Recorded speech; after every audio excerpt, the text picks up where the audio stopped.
2 vjet e ndoshta edhe më shumë mund të zgjas procesi derisa të zbatohet vendimi i gjykatës ekonomike të arbitrazhit për kompenzimin e 5 milion eurove shtyp shkronjës shtetërore austriake, e cila kishte fituar të drejtën për prodhimin e pasaportave biometrike të Kosovës. Puna erdhi deri në këtë pikë për shkak se Ministria e Punëve të Brendshme bëri ndërprerje të parakohshme të kontratës për prodhim të pasaportave. Vendimi tashmë nuk mund të apelohet, por pretendohet se ka rrugë juridike që mund të shpihen deri te anulimi. Ministri Skënder Hyseni, i cili këtë lashë ka trashëguar, zotohet se do të angazhohet për të mbrojtur ato 5 milion euro. Ne jemi të i bëjmë gjitha veprimet dhe do të përdorim çdo mekanizëm ligjor që ta mbrojmë vetveten.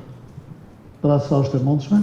Procedura ligjore është e komplikuar, nga se së pari shtypshkronja austriake do të bëjë kërkesë në gjykatën kompetente në Kosovë për njohje të vendimit. Nëse kjo ndodh, atëherë gjykatat e Kosovës obligojnë Ministrinë e Punëve të Brendshme për realizimin e pagesës. Për këtë çështje edhe është angazhuar një kompani e huaj. Institucionet përkatëse janë të bëjë punën e vet profesionale, në punën e cilave unë nuk përzihem asnjëherë sepse është çështje juridike profesionale që duhet ta trajtojnë avokatët dhe juristët edhe të Ministrisë të Punëve të Brendshme, po edhe avokatët.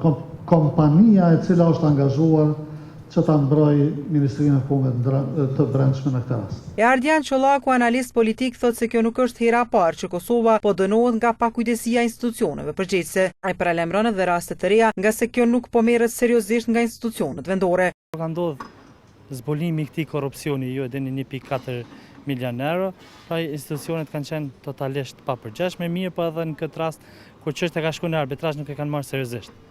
Dhe ka ardhur deri këto që Kosova t'i humb, do thotë, rreth 5 milion euro. Edhe Agrondemi, drejtori ekzekutiv në GAP, thotë se u dëgjën 5 milion euro për shkak të papërgjegjësisë së zyrtarëve të Ministrisë së Punëve të Brendshme. Në rrugë të njëjtë sipas tij janë edhe humbja e qindra miliona eurove në 2 procese gjyqësore ndaj Post Telekomit të Kosovës. Ministria e Punëve të Brendshme kishte shpallur tender për furnizim me pasaporta biometrik në vitin 2011. 2 persona janë dënuar me burgim lidhur me keqpërdorimet në këtë tender. E akuzuara kryesore, shtetasja gjermane Natali Veliaj, u dënua me 12 vjet burgim dhe 25.000 euro gjobë, ndërsa Fisnik Blakaj me 11 ditë burgim dhe me shumë të njëjtë parash, por të dyve u hoqën nga 4 vjet burgim këtë vit.